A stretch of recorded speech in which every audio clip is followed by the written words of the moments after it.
Hi friends, ఈరోజు మనం అటుకుల మిక్చర్ ఎలా తయారు చేయాలో నేర్చుకుందాం.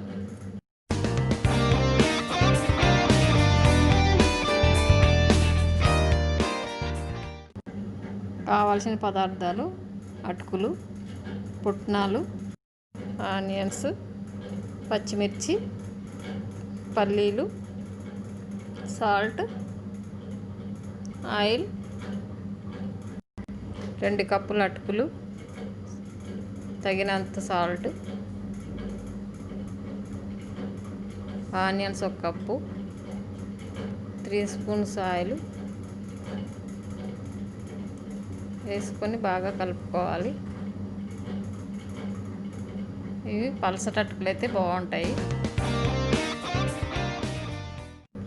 ఆనియన్స్ బాగా మిక్స్ అయ్యేదాకా బాగా కలుపుకోవాలి. ఇప్పుడు పచ్చిమిర్చి, పల్లి 1 కప్పు, పుట్నాలు 1/2 కప్పు వేసుకొని బాగా మిక్స్ చేసుకోవాలి. అన్నీ పచ్చివే, పల్లీలు ఒకటే వేయించుకోవాలి. ఒకసారి చేసుకొని చూడండి, చాలా బాగుంటాయి. చూడండి, 5 నిమిషాల్లో అటుకుల మిక్చర్ రెడీ అయిపోయినాయి.